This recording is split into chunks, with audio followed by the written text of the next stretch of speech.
فإن مع العسر يسرا إن مع العسر يسرا فإذا فرغت فانصب وإلى ربك فارغب.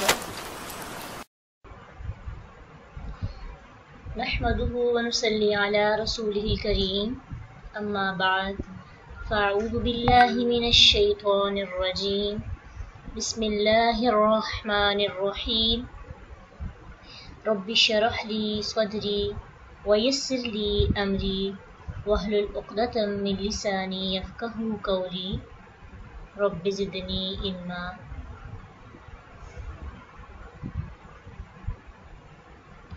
لقد البتہ تحقیق نصرکم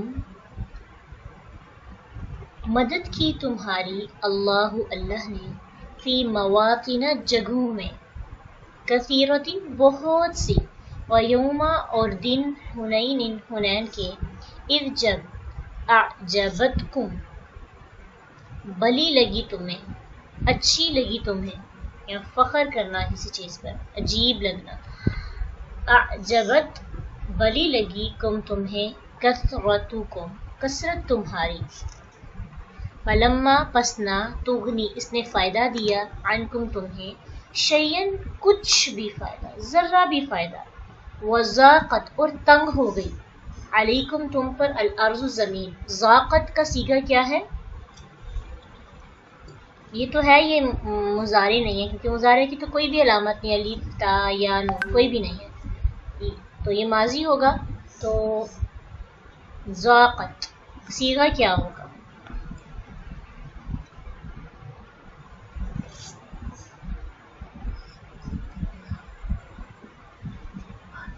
ضاقت واحد مؤنث قائد تا جو ہوتی ساکن تا اس سے فوراً سے پتہ ہونا چاہیے کہ واحد مؤنث ہے اور اگر زبر والی ہو تو واحد مذکر حاضر اور زیر والی ہو تو واحد مؤنث حاضر اور پیش والی ہو تو واحد متکلم.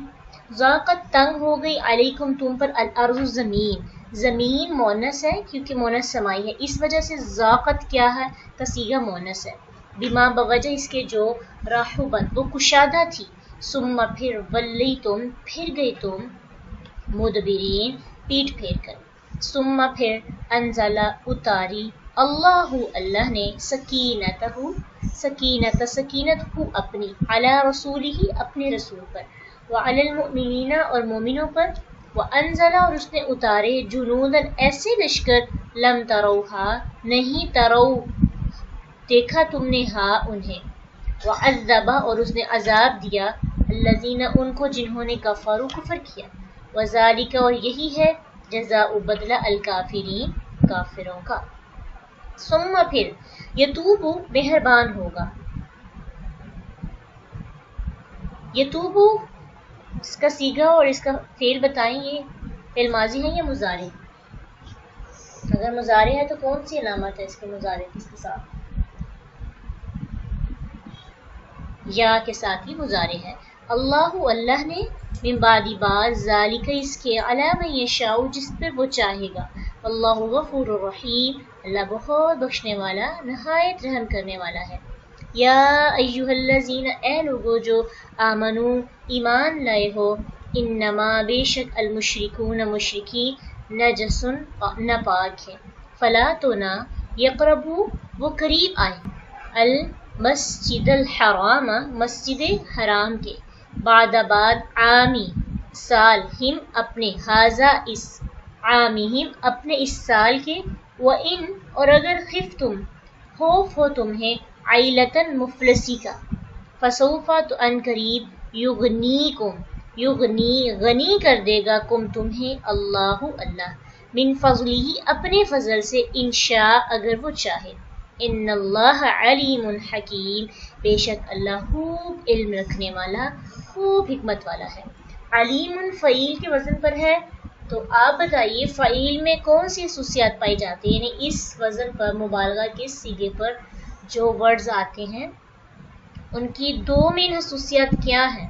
رحیم، عظیم، علیم، قدیر. اللہ تعالیٰ کی صفات اسی سے آتی ہے نا اکثر. تو ان میں ہمیش کی عظمت وسعت پائی جاتی ہے۔ لقد نصرکم اللہ فی مواطن کثیرۃ، البتہ تحقیق اللہ نے تمہاری مدد کی بہت سی جگہوں میں۔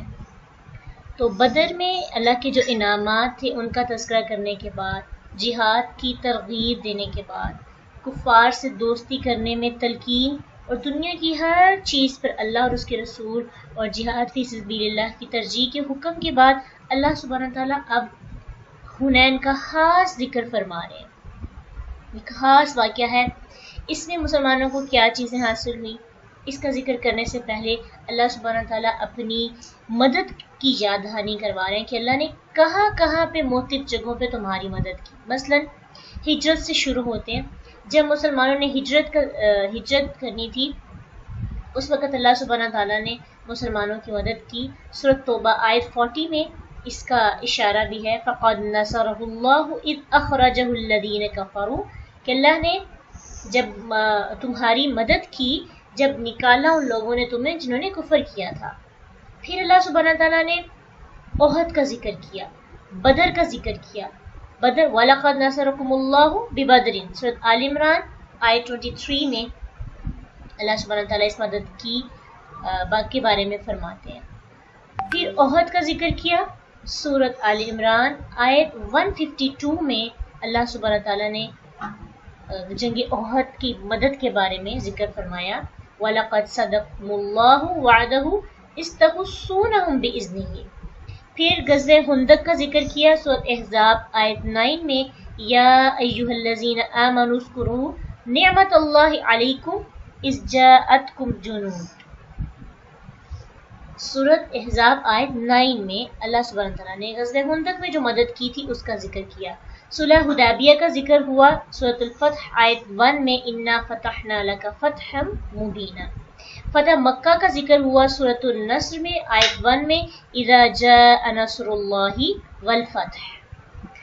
پھر یہودی قبائل کے ساتھ مسلمانوں کے جو چپکلشیں چل رہی تھی ان کی مدد اللہ نے کی، اس کا ذکر سورۃ الحشر آیت 2 میں، هو الذی اخرج الذین کفروا من اہل الکتاب من دیارہم لأول الحشر۔ تو ان تمام اور منافقین کے ساتھ بھی مختلف معاملات جو ہوئے تھے اللہ سبحانہ تعالیٰ نے اس کا بھی ذکر قرآن و حدیث میں کیا۔ اکثر مقامات میں ہم اللہ کی یہ مدد نظر آتی رہے گی جو اللہ سبحانہ تعالیٰ نے مسلمانوں کی بہت سی جگہوں پر جو مدد کی تھی، کثیرۃ۔ اب یہ تمہید کا ذکر اس لیے ہے تاکہ اصل تذکرہ حنین کے دن کیے جانے والے انعام کا تذکرہ اللہ سبحانہ تعالیٰ بتائیں۔ حنین جو ہے یہ مکہ اور طائف کے درمیان ایک وادی ہے جس کا نام ہے حنین، اور فتح مکہ رمضان 8 ہجری میں ہوئی۔ اس کے ایک ماہ بعد شوال 8 ہجری میں مسلمانوں کی حوازن، ثقیف، بنو چشم، بنو سعد اور بعض دوسرے قبائل سے جنگ ہوئی تھی۔ کب ہوئی تھی؟ شوال 8 ہجری کو۔ اور مکہ کب فتح ہوا؟ رمضان 8 ہجری، ایک ماہ کے بعد، مکہ فتح ہونے کی ایک ماہ کے بعد۔ اب مکہ جب فتح ہوا سارے کے سارے جو علاقے ہیں مسلمانوں کے پاس آ گئے، لیکن کچھ قبائل تھے ایسے جو ابھی بھی مسلمانوں کے ساتھ لڑنا چاہتے تھے، تو ان میں سے حوازن، ثقیف، بنو چشم، بنو سعد اور بعض دوسرے قبائل جن کے ساتھ مسلمانوں کی جنگ ہوئی حنین کے مقام پر۔ اذ اعجبتکم کثرتکم، جب بری لگی تمہیں کثرت تمہاری، یعنی اس وقت آپ میں سے کسی کو یاد ہے کہ غزوہ بدر میں مسلمانوں کی تعداد کیا تھی؟ غزوہ بدر میں مسلمانوں کی تعداد کتنی تھی؟ 313۔ اور فتح مکہ کے موقع پر مسلمانوں کی تعداد کتنی تھی؟ یہ بھی یاد ہے آپ کو؟ فتح مکہ کے موقع پر مسلمانوں کی تعداد کتنی تھی؟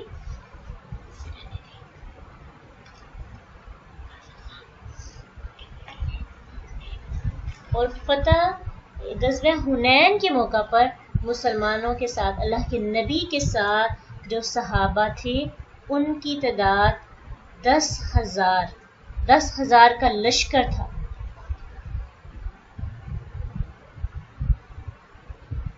تو آپ خود دیکھیں کہ آخری جنگ اور پہلی جنگ میں کتنی تبدیلی آئی. تو اسلام کے اندر ہمیں آگے بڑھنے کی ایک بہترین موٹیویشن ملتی ہے کہ پہلی جنگ میں 313 اور آخری جنگ میں کتنے لوگ تھے؟ 10,000 کا لشکر تھا مسلمانوں کا نبی صلی اللہ علیہ وسلم کے ساتھ. اس میں مہاجرین اور انصار تھے، اور پھر فتح مکہ کے بعد آپ کے ساتھ جو مدینہ سے آئے تھے، اور 2,000 آدمی آپ کے ساتھ اہل مکہ میں سے شامل ہوئے. تو کل مسلمانوں کی تعداد غزوہ حنین کے موقع پر 12,000 لڑنے والے لوگ تھے جو لشکر کے لیے نکلے تھے. اس کے مقابلے میں دشمنوں کی تعداد صرف 4,000 کے قریب تھی. مسلمان کتنے؟ 12,000 اور دشمن کتنے؟ 4,000. اب وہ سوچے آپ 12,000 ہے، ٹرپل ہے، 4 3 12 ٹرپل ہے، اور آپ کا جو دشمن ہے وہ سنگل ایک ہے. تو آپ 2 گنا اس سے زیادہ ہیں. تو آپ کے اندر خود بخود ایک الگ سے ایک یہ چیز پیدا ہونا شروع ہو جاتی ہے، ہم تو آج بہت زیادہ ہیں، آج ہمیں کوئی ہرا کے دیکھے ہیں، آج تو ہمیں کوئی ہرا ہی نہیں سکتا. پھر ریلیکس ہو جاتا ہے بندہ. 313 نے پورے غزوہ بدر کے موقع پر اپنی کمزوری کی وجہ سے اپنے اندر اپنی تعداد کی کمزوری کے باوجود بھی جو ہے فتح حاصل کی. اور غزوہ حنین میں مسلمان نکلے ہیں اور مسلمانوں کے اندر خود پسندی آ گئی، ایک قسم کا غرور پیدا ہو گیا. حتیٰ کہ بعض لوگوں نے کہا آج ہم قلت تعداد کی وجہ سے مغلوب نہیں ہوں گے، حالانکہ وہ پہلے بھی غزوہ بدر میں قلت تعداد کی وجہ سے مغلوب نہیں ہوئے تھے. یہ کلمہ اللہ تعالیٰ کو پسند نہیں آیا. جابر رضی اللہ عنہ بیان کرتے ہیں کہ جب ہم وادی حنین کی طرف چلے تو ہم تہامہ کی وادیوں میں سے ایک وادی میں اترے. وادی بڑی وسیع و عریض تھی، اس میں اونچے نیچے ٹیلے اور چھوٹی چھوٹی ڈھلوانی پہاڑیاں تھیں. ہم اوپر چڑھتے اور نیچے اترتے ہوئے آگے کی جانب بڑھتے اور لڑکتے جا رہے تھے. کافی زیادہ مجمع ہو تو دھکیلتا ہے بندے ایک دوسرے کو. تو ابھی صبح کا اندھیرا تھا کہ دشمن ہمارے لیے مختلف گھاٹیوں، کناروں، تنگ گزرگاہوں میں پورے اتفاق اور مقابلے کی تیاری کے ساتھ چھپے بیٹھے تھے. اللہ کی قسم ہم اترتے اترتے پتہ ہی نہیں چلا کہ دشمن نے مل کر اس طرح حملہ کیا کہ جیسے ایک آدمی نے کیا. اتنی ویل پلانڈ فوج تھی ان کی اتفاق کے ساتھ کہ سب نے ایک لمحے میں اکٹھے حملہ کیا، اور چھپے وہ علیحدہ تھے. دوسری روایات میں آتا ہے کہ وہ زبردست نشانہ باز تھے، انہوں نے تیروں کی بوچھار کی تھی. لوگ شکست کھا کر پلٹ پڑے، وہ بھاگے جاتے تھے، کوئی کسی کو مڑ کر ہی نہیں دیکھ رہا تھا. اچانک سے بھی سوچ رہے تھے کہ آج ہم ہاریں گے نہیں، ساتھ ہی حملہ ہوا، ساتھ ہی ہوا اکھڑ گئی. تو غرور کا تھوڑا سا بھی احساس جب انسان کے اندر پیدا ہوتا ہے نا، تو اللہ سبحانہ تعالیٰ جو اپنے بندے ہوتے ہیں، آپ کو دنیا کے اندر بہت سے ایسے لوگ ملیں گے جو بہت غرور کرتے ہیں، تکبر کا شکار ہوتے ہیں، لیکن ان کو سزا نہیں ملتی، ان کا تکبر بڑھتا جاتا ہے. لیکن اللہ اپنے بہت قریبی بندوں پر یہ احسان کرتے ہیں کہ جب ان کے اندر تھوڑی سی بھی نیگیٹیوٹی آنے لگتی ہے، اللہ ان کو سزا دیتے ہیں، وہ فوراً سے سمجھ جاتے ہیں. ایسے ہی ہوا کہ کوئی کسی کو مڑ کے نہیں دیکھ رہا تھا. اللہ کے نبی دائیں طرف ایک جگہ پر ہو گئے. آپ فرمانے لگے، لوگوں میری طرف توجہ کرو، میری طرف آؤ، میں رسول ہوں، میں محمد بن عبداللہ ہوں. آپ کے کہنے کے انداز سے ذرا سوچی کہ کسی کو کوئی فکر ہی نہیں تھی کسی کی، کہیں سے جواب نہیں آ رہا تھا. اونٹ ایک دوسرے پر گرتے پڑتے بھاگ رہے تھے، لوگ ادھر ادھر نکلنا شروع ہو گئے. صرف مہاجرین اور انصار کا ایک گروہ تھا جو اور آپ صلی اللہ علیہ وسلم کے خاندان کا ایک گروہ جو زیادہ نہیں تھے، کم سے لوگ تھے جو اللہ کے رسول کے پاس تھے. ابو بکر اور عمر رضی اللہ عنہما بھی آپ کے ساتھ ڈٹے رہے. آپ کے خاندان والوں میں سے علی بن ابی طالب، عباس بن عبد المطلب اور ان کے بیٹے ابو سفیان بن حارث اور ایمن بن عبید یعنی ام ایمن کے بیٹے، اور اسامہ بن زید رضی اللہ عنہم، یہ کچھ لوگ تھے جو نبی صلی اللہ علیہ وسلم کے ساتھ تھے، مہاجرین اور انصار کے علاوہ۔ عباس رضی اللہ عنہ بیان کرتے ہیں کہ میری آواز بہت بلند تھی، اس وجہ سے اللہ کے رسول صلی اللہ علیہ وسلم نے مجھے حکم دیا، اے عباس کیکڑ کے درخت والوں کو آواز دو۔ کہتے ہیں میں نے آواز بلند کر کے کہی، اے پکارا کیکڑ والے کہاں ہیں، یعنی بیت رضوان تلے۔ تو اللہ کی قسم لوگوں نے میری جب آواز سنی تو کہنے لگے ہم حاضر ہیں، ہم حاضر ہیں، کہتے ہوئے اس طرح دوڑ کے واپس آئے اللہ کے نبی کے پاس جس طرح بچے دوڑ کے آتے ہیں۔ اور پھر عباس رضی اللہ عنہ فرماتے ہیں کہ اللہ کے نبی صلی اللہ علیہ وسلم نے کنکر پکڑے اور دشمنوں کی طرف پھینکے، اور اس کے ساتھ ہی اللہ کے رسول صلی اللہ علیہ وسلم نے فرمایا محمد کے رب کی قسم وہ شکست کھا گئے ہیں۔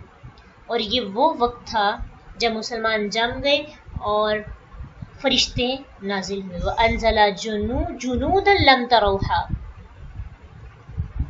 ٹھیک ہے، تو یہ پس منظر ہے اس پورے واقعہ کا، قصے کا۔ تو اس سے ہمارے لیے لیسن کیا ہے کہ بہت زیادہ تعداد کا ہونا یہ ہمارے لیے موٹیویشن ہے کہ اسلام ترقی کرتا گیا، ان اسلام کے اندر اسلام کی پاور، اسلام برانڈڈ بن رہا تھا، لیکن برانڈ بننے کے باوجود بھی یہ نہیں سوچنا کہ ہماری کوشش، ہماری محنت، ہماری تعداد، ہمارا پیسہ یہ ہمیں فتح یاب کرے گا۔ فتح کا تعلق تعداد کے ساتھ نہیں ہے۔ آپ کا روب دشمنوں پر تو ہو سکتا ہے آپ کی تعداد کی وجہ سے، لیکن حقیقت میں فتح اللہ کی رحمت کی وجہ سے ہوتی ہے۔ اتنی تعداد کے باوجود بھی آخر فرشتوں کا لشکر آیا جن کو مسلمان نہیں دیکھ رہے تھے، ان کی وجہ سے مسلمانوں کو جو ہے فتح یابی حاصل ہوئی۔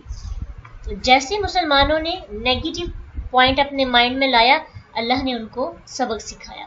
اس سے ہمارے لیے یہ لیسن ہے کہ زندگی میں جو اللہ کے بڑے قریبی لوگ ہوتے ہیں، جن کو اللہ سبحانہ تعالیٰ چن لیتے ہیں، ان سے بھی غلطیاں ہوتی ہیں، وہ بھی نیگیٹو ہو سکتے ہیں، مسٹیکس ان سے بھی ہوتی ہیں، لیکن ان کی مسٹیکس ان کی پوری زندگی کے لیے ایک لرننگ پوائنٹ بن جاتی ہیں، اور وہ آئندہ آنے والے دنوں میں اس لرننگ سے بہت کچھ اچھا کرتے ہیں۔ ان کے پاس ایک بذات خود موٹیویشن ہوتی ہے، ایک پچھتاوا ہوتا ہے کہ ہم نے غلط کیا، شرمندگی بھی ہوتی ہے، اور ساتھ ساتھ ایک جذبہ ہوتا ہے کہ آئندہ ایسا نہیں کرنا۔ اور پھر یہ بھی کہ اللہ سبحانہ تعالیٰ کو یہ چیز پسند نہیں ہے۔ پھر جیسے ہی اکڑے نہیں، شکست ہوئی تو تھوڑی دیر کے لیے کمزور پڑے، لیکن جیسے اللہ کے رسول نے بلایا تو پھر جم کر مقابلہ کیا، اور یہ نہیں کہا کہ ہم ایک دفعہ نظروں سے گر گیا تو ہم نے مقابلہ ہی نہیں کرنا، پھر دوبارہ جم گئے، تو جب وہ جم گئے تو اللہ نے ان کو پھر فتح عطا کی۔ تو اسے کیا لیسن ملتا ہے؟ غلطیاں انسان سے ہو جاتی ہیں، اس کا مطلب یہ تھوڑی ہے کہ انسان پوری زندگی روتا رہے کہ میں نے غلطی کر دی، اب مجھے میری توبہ نہیں ہوگی، مجھے معافی نہیں ملے گی، میں نے تو کوئی نیک کام کرنا ہی نہیں۔ آپ سے روز غلطی ہوگی، آپ سے قدم قدم پر مسٹیکس ہوں گی۔ ہم حنین کے مقام پہ ہوتے ہیں زندگی کے اندر، اکثر اللہ نے ہمیں بڑا دیا ہوتا ہے، ہم اپنے بڑا دیا ہونے پر فخر کرنے لگتے ہیں، روز ایسی فیلنگز آتی ہیں، لیکن جب ہمیں احساس ہوتا ہے کہ نہیں غلط ہے تو فوراً سے ہمیں توبہ کرنی چاہیے اور اپنے آپ کو بدلنا چاہیے۔ اللہ معاف کرنے والے ہیں، اللہ سبحانہ تعالیٰ اپنے بندوں کو بہت جلد معاف کر دیتا ہے اور پھر اسے فتح یابی بھی عطا کرتا ہے۔ فَلَمْ تُغْنِ عَنْكُمْ شَيْئًا، تمہاری کثرت نے تمہیں ذرا بھی فائدہ نہ دیا، وَضَاقَتْ عَلَيْكُمُ الْأَرْضُ بِمَا رَحُبَتْ، جو زمین بڑی کشادہ کی گئی تھی تمہارے لیے وہ تنگ ہو گئی، ثُمَّ وَلَّيْتُمْ مُدْبِرِينَ، پھر تم پیٹھ پھیر کر پھر گئے۔ پھر کیا ہوا؟ ثُمَّ أَنزَلَ اللَّهُ، تم نے خود پہ تکبر، غرور اور خود پرستی کا شکار ہو گئے تھے، پھر کیا ہوا کہ اللہ نے تم پر سکینت طاری کی، اپنے رسول پر اور مومنوں پر۔ پھر وَأَنزَلَ جُنُودًا لَمْ تَرَوْهَا، اس نے ایسا لشکر اتارا کہ جنہیں تم دیکھ نہیں سکتے تھے۔ وہ لشکر کون سا تھا؟ فرشتے، تم نہیں دیکھ رہے تھے اس کو، اتنے 12,000 کا لشکر 4,000 کا مقابلہ نہیں کر سکا، اللہ کی مدد آئی تو تمہارا مقابلہ شروع ہوا۔ اس سے یہ بھی بات پتہ چلتی ہے کہ جب انسان کریڈٹ خود لینے لگتا ہے، جب انسان اپنی تعریفوں کے انبار شروع کر دیتا ہے، جب انسان خود کو کچھ سمجھنے لگتا ہے، جب انسان اپنے آپ کو دوسروں سے بڑا سمجھنے لگتا ہے، پھر کیا ہوتا ہے؟ اللہ سبحانہ تعالیٰ اس کی طاقت اس سے لے لیتے ہیں۔ جب انرجی نہیں ہوتی نا، جب انسان ان کو کمزور سمجھتا ہے، اللہ کو بے بس اور عاجز بندے بہت پسند ہیں، اللہ ان کی مدد کرتے ہیں، اور پھر جب ان کی ہیلپ ہوتی ہے تو خوشی سے ان کی آنکھوں سے آنسو جاری ہو جاتے ہیں اور وہ شکر ادا کرتے ہیں۔ بے بسی میں بھی اللہ کو پکارتے ہیں اور فتح یابی میں بھی اللہ کا شکر ادا کرتے ہیں۔ اس لیے کمزور عاجز بندوں کے پاس زیادہ طاقت ہوتی ہے بنسبت ان لوگوں کی جو زیادہ طاقتور اور پاورفل ہوتے ہیں۔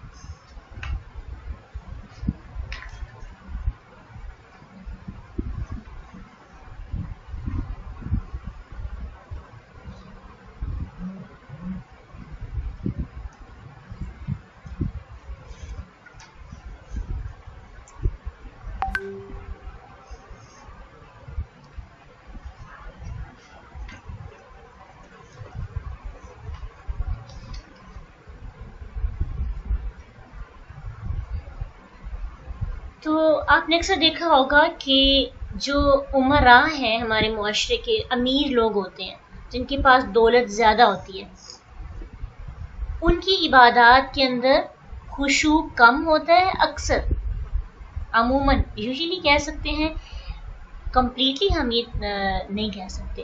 اور جن کے پاس نعمتیں کم ہوتی ہیں، جن کے پاس دکھ زیادہ ہوتے ہیں، وہ اللہ کے زیادہ قریب بندے ہوتے ہیں، ان کے لیے ان کے اندر زندگی کی جنگ لڑنے کا حوصلہ زیادہ ہوتا ہے، وہ بیڈ ریسٹ پہ نہیں رہتے، ان کے اندر طاقت زیادہ ہوتی ہے، وہ مقابلہ کرنا جانتے ہیں، وہ چھوٹی سی بات پر گھبرا نہیں جاتے، ٹھیک ہے؟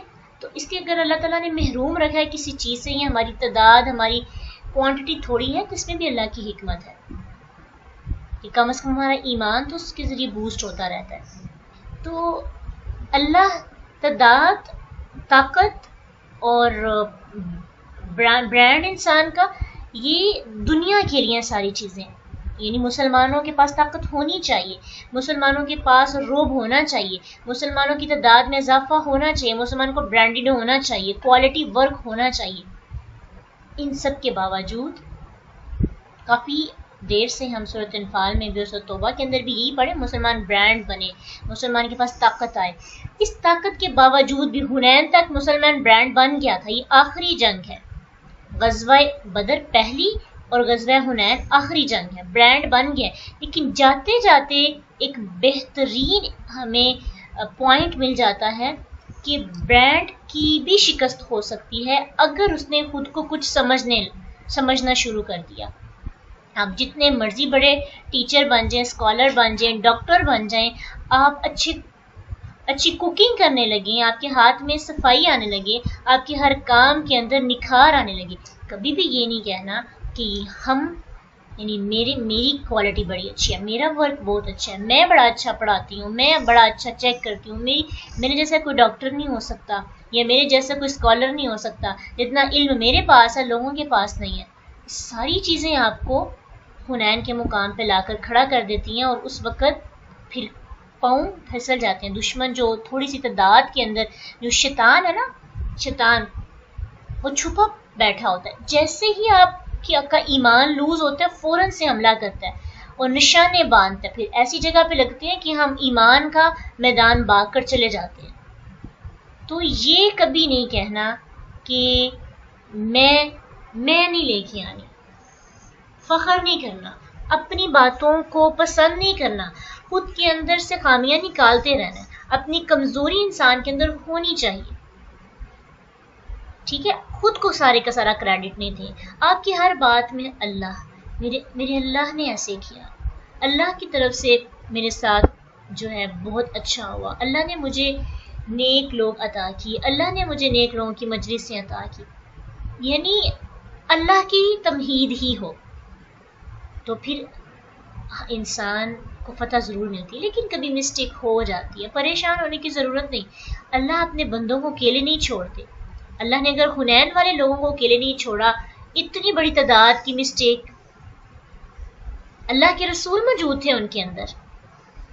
اللہ نے تھوڑی سی سزا دی، فوراً سے سکینت طاری کر دی. وَأَنزَلَ جُنُودًا لَمْ تَرَوْهَا، ایسے لشکروں کو بھیجا جس کو تم نہیں دیکھتے تھے. تو ایسا نہیں ہوتا کہ ہماری غلطی کے بعد اللہ سبحانہ تعالیٰ ہماری مدد نہیں فرماتے. اللہ تو آسمان سے فرشتے بھیج دیتے ہیں، اللہ نے بس سکھانا تھا، سکھا دیا. وَعَذَّبَ الَّذِينَ كَفَرُوا، انہوں نے عذاب دیا ان لوگوں کو جنہوں نے کفر کیا تھا. وَذَلِكَ جَزَاءُ الْكَافِرِينَ، یہی بدلہ ہے ان لوگوں کا جو کافر ہیں.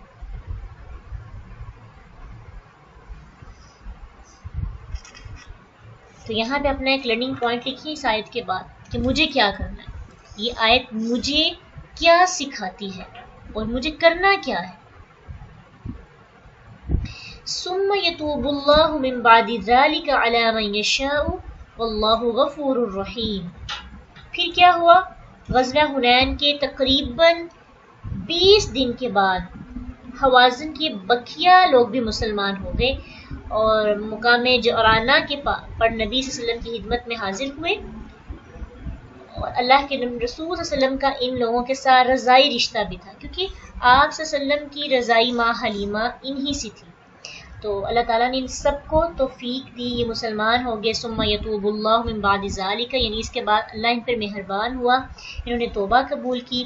پھر یہ اپنے اموال اور قیدی واپس لینے کی درخواست انہوں نے کی. تو اللہ کے رسول صلی اللہ علیہ وسلم نے فرمایا کہ تم نے دیر کر دی ہے، میں مال کی تقسیم سے کافی دیر پہلے تک تمہارا انتظار کرتا رہا لیکن تم لوگ نہیں آئے. اب یہ دیکھو یہ میں نے تقسیم کر دیا.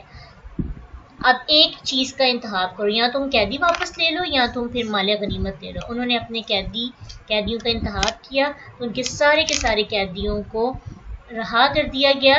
تقریباً تفسیر ابن کثیر کے مطابق تقریباً ان کے جو قیدی تھے وہ 6000 تھے، عورتیں بچے ملا کر.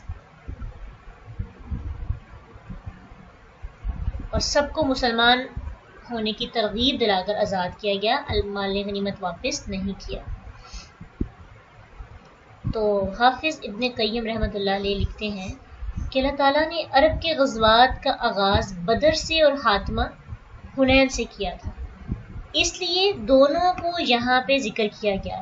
ان دونوں کے درمیان میں 7 سال کا فاصلہ تھا، یعنی غزوہ بدر سے غزوہ حنین تک 7 سال کے عرصے میں مسلمانوں نے اتنی زیادہ ایمانی کیفیت اپنی بڑھا لی تھی اور اتنا قافلہ تیار کیا تھا. اس لیے یہ پتہ چلتا ہے کہ دین راتوں رات انسان کو ترقیاں نہیں ملتی، راتوں رات ہی قافلے تیار نہیں ہوتے. قافلے تیار ہوتے ہیں میکسیمم جو ٹائم ہے 10 ایئرس کا. آپ نے اپنی ترقی دیکھی نہیں، آپ اپنے آپ کو 10 سال کا ٹائم دیں. آج آپ نے خواب دیکھا ہے، 10 سال کے بعد جا کے اس کی تعبیر کو دیکھیں اور دیکھیں آپ نے کتنی محنت کی اس 10 سال کے عرصے میں. 10 دنوں میں نہیں کامیابیاں ملتی. یہ جو 10 دنوں والی کامیابی ہوتی ہے نا، یہ 10 دنوں میں واپس بھی لوٹ جاتی ہیں. روٹس بنانی ہو تو سال لگتے ہیں. اللہ کے رسول ساتھ تھے، معجزات ہوتے تھے، فرشتوں نے بھی مدد کی، لیکن پھر بھی 7 سال کے عرصے میں مسلمانوں نے غزوہ بدر سے حنین تک پہنچنے میں 7 سال لگے. تو ہمیں بھی اپنی زندگی میں 313 سے 12000 تک پہنچنے میں وقت لگے گا. کم از کم ہمیں 7 سال کا ٹائم تو خود کو دینا چاہیے. اور پھر اس کے ساتھ ہی رسول اللہ صلی اللہ علیہ وسلم اور مسلمانوں کے مقابلے میں عرب کی جنگ کا انگارہ بجھ گیا. پہلی جنگ نے انہیں خوفزدہ کیا تھا، غزوہ بدر کی جنگ نے دشمن کو خوفزدہ کر کے ان کی قوت توڑ دی تھی، اور آخری جنگ نے ان کی قوت کا خاتمہ ہی کر دیا. ان کا اسلحہ بے اثر ہو گیا، ان کی جماعت کو اس طرح پیسا گیا کہ ان کے لیے اسلام میں داخل ہونے کے سوا کوئی بھی چارہ نہیں تھا. تو ادھر اس آخری جنگ میں مسلمانوں کو یہ سبق بھی یاد کروایا گیا ہے کہ جنگ میں فتح تمہاری کثرت یا اسلحہ کی برتری کی وجہ سے نہیں بلکہ دین کی برکت اور اللہ کی مدد سے حاصل ہوتی ہے. یہ بھی ساتھ لکھیں کہ مجھے غزوہ حنین تک پہنچنے میں وقت لگے گا، اور غزوہ حنین پر پہنچ کر جب میں اپنی تعداد کو دیکھوں، اپنی طاقت کو دیکھوں، تو مجھے فخر نہیں کرنا بلکہ شکر ادا کرنا ہے اور عاجز ہو جانا ہے. اللہ کو عاجزی والے بندے بہت پسند ہیں. اب خاتمہ ہو گیا، کسی کو رہنے کی اجازت نہیں تھی. اب اعلان ایک دوبارہ سے اعلان کر دیا گیا، یا ایھا الذین آمنوا انما المشرکون نجس، اے لوگو جو ایمان لائے ہو بے شک مشرکین ناپاک ہیں. فلا یقربوا المسجد الحرام بعد عامہم ھذا، اس سال کے بعد مسجد حرام میں وہ داخل نہیں ہوں گے۔ پیچھے سٹارٹ میں پڑھا تھا کہ حج کے موقع پر ان کو کہہ دیا گیا تھا کہ آپ آئندہ کے بعد یہ حج نہیں کریں گے۔ تو نجس کا مطلب ہوتا ہے گندا، پلید، ناپاک، یعنی مشرک اتنے ناپاک ہیں کہ سمجھو سراسر نجاست ہے۔ اور یہ ہے کہ ناپاک ہونے سے مراد یہ ہے کہ وہ عقائد اور اعمال اور اخلاق کے لحاظ سے ناپاک ہیں۔ ان کی نجاست معنوی نجاست ہے، بدن ناپاک ہونا مراد نہیں ہے، یعنی اسے ہاتھ لگانے سے، ان کو ہاتھ لگنے سے انسان یا کوئی بھی چیز پلید نہیں ہوتی۔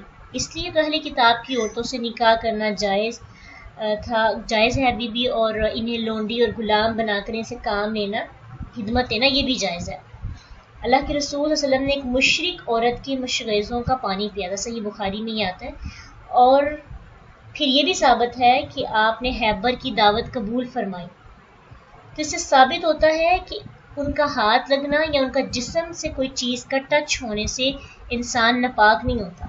ویسے بھی اگر دیکھا جائے تو مشرک بدنی طور پر بھی اتنا صاف نہیں ہوتا، اتنی طہارت کا اہتمام ان کے ہاں نہیں ہوتا، نہ استنجا کیا جاتا ہے، نہ غسل جنابت، نہ زیر ناف بال کی صفائی ہوتی ہے، نہ کسی نجاست سے اجتناب، پھر خنزیر کھانا، سگریٹ اور شراب پینا اور زنا کرنا ان کی عام روش ہے۔ اس سے یہ پتہ چلتا ہے کہ وہ جسمانی طور پر بھی اتنے ہاتھ سے پاک نہیں ہوتے، لیکن وہ جتنے بھی پاک ہوں، مشرک جتنا بھی پاک ہو، کتنی مرضی پرفیوم لگا لے، خوشبو لگا لے، آپ ان کے پاس سے ایک اسمیل محسوس کریں گے، ان کے پاس سے اچھی خوشبو نہیں آتی، اسمیل آپ کو محسوس ہوگی ان کی پرفیومز بھی استعمال کرنے کے بعد۔ لیکن مسلمان جتنا مرضی میلا کچیلا ہو، وہ 5 وقت وضو کر کے نماز ادا کر لے نا، تو اس سے پاس اسمیل نہیں آتی، بشرط یہ کہ نماز پڑھتا ہو، ٹھیک ہے۔ تو اسی لیے تو جب کافر مسلمان ہوتا ہے تو اس کو سب سے پہلے کیا کہا جاتا ہے کہ غسل کرو۔ تو اللہ نے مشرک کو ناپاک قرار دے کر آئندہ کے لیے مسجد حرام کے قریب آنے سے منع کر دیا۔ پہلے بھی ہم پڑھ کے آئے کہ 9 ہجری میں اللہ کے رسول صلی اللہ علیہ وسلم نے اعلان کیا کہ اس سال کے بعد کوئی بھی مشرک ہرگز حج نہیں کرے گا۔ قریب آنے سے ممانعت کا صاف مطلب یہ ہے کہ غیر مسلم کا پورے حرم مکہ میں داخل ہونا جائز نہیں ہے، تو اس لیے ان کو منع کر دیا گیا۔ پھر اس کے علاوہ مسجد حرام کے سوا کسی دوسری مسجد میں غیر مسلم کا داخلہ ہو سکتا ہے۔ اس کی دلیل یہ ہے کہ اللہ کے نبی صلی اللہ علیہ وسلم نے بعض مشرکوں کو اپنی مسجد میں آنے کی اجازت بھی دی، اور جو ایک سمامہ کا واقعہ ہے اس کو مسجد کے ستون کے ساتھ باندھنے کا واقعہ مشہور ہے۔ تو اس سے یہ پتہ چلتا ہے کہ ان کو جو ہے اجازت تھی۔ اور یہود و نصارہ اور مشرکین کو جزیرہ عرب سے ہی نکال دیا گیا تھا، وہ عرب میں رہ ہی نہیں سکتے تھے، ان کو اجازت ہی نہیں تھی۔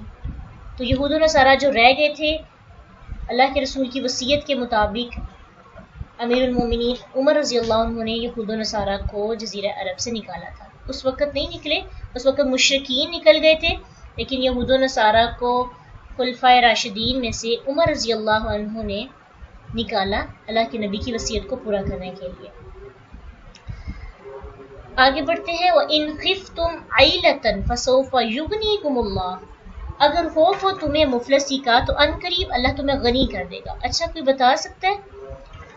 بات مشرکینوں کے ناپاک ہونے کی ہو رہی ہے، ان کو مسجدوں سے نکالنے کی ہو رہی ہے، تو یہاں پہ مال کا ذکر کیوں آ گیا کہ اگر تمہیں خوف ہو مفلسی کا تو اللہ تمہیں غنی کر دے گا؟ سوچئے تھوڑا سا اس کا مطلب یا اس کا یہاں پہ آنے کا مقصد کیا ہو سکتا ہے؟ ویری گڈ، ان کے تجارت کا معاملہ، یعنی مشرکین جب حج کے لیے آتے تو کافی ان کی تجارت ہوتی، ان کے ساتھ لین دین کافی اچھا تھا، سال بھر تجارت اور عمرہ حج کے لیے آمد و رفت رہتی، اور پھر بند ہونے سے جو وہ سامان تجارت کے لایا کرتے تھے اور دوسری مالی فوائد ان کی آمد سے اہل مکہ کو حاصل ہوتے تھے وہ لازماً ختم ہو جانے تھے۔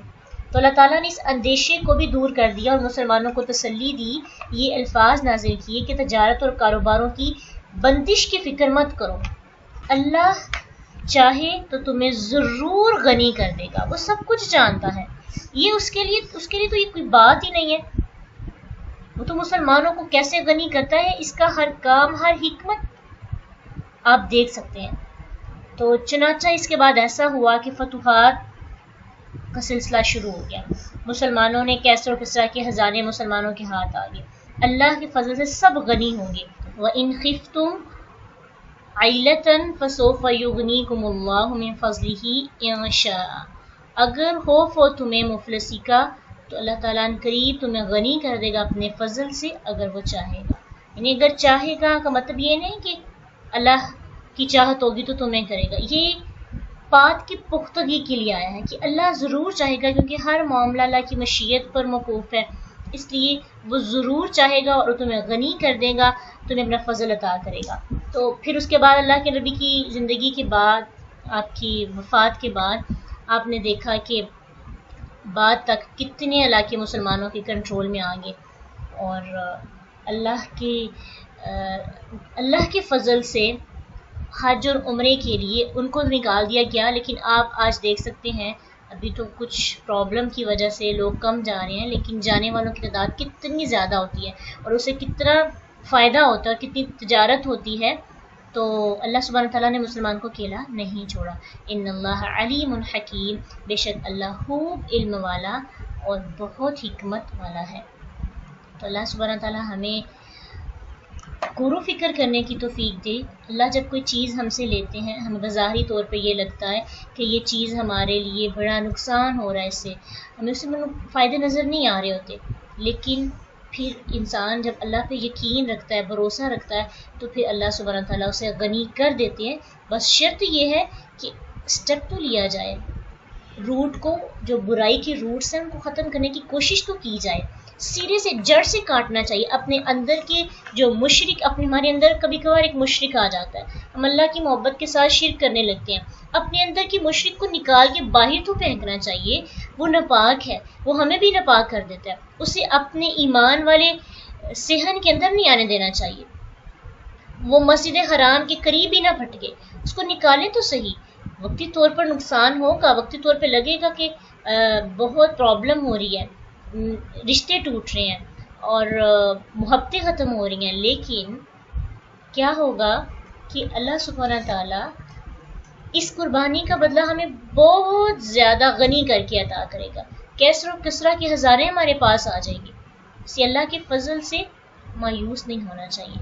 اللہ ہمیں عمل کی توفیق عطا کرے اور ہمیں اللہ قرآن کو سمجھنے اور اس کو دل سے سمجھنے والا بنائے، کہ قرآن کے لیے ہم انتظار کریں، قرآن ہمارا انتظار نہ کرے۔ وآخر دعوانا ان الحمد للہ رب العالمین، سبحانک اللہم وبحمدک، نشہد ان لا الہ الا انت، نستغفرک ونتوب الیک۔ السلام علیکم ورحمۃ اللہ وبرکاتہ۔ فإن مع العسر يسرا، إن مع العسر يسرا، فإذا فرغت فانصب وإلى ربك فارغب۔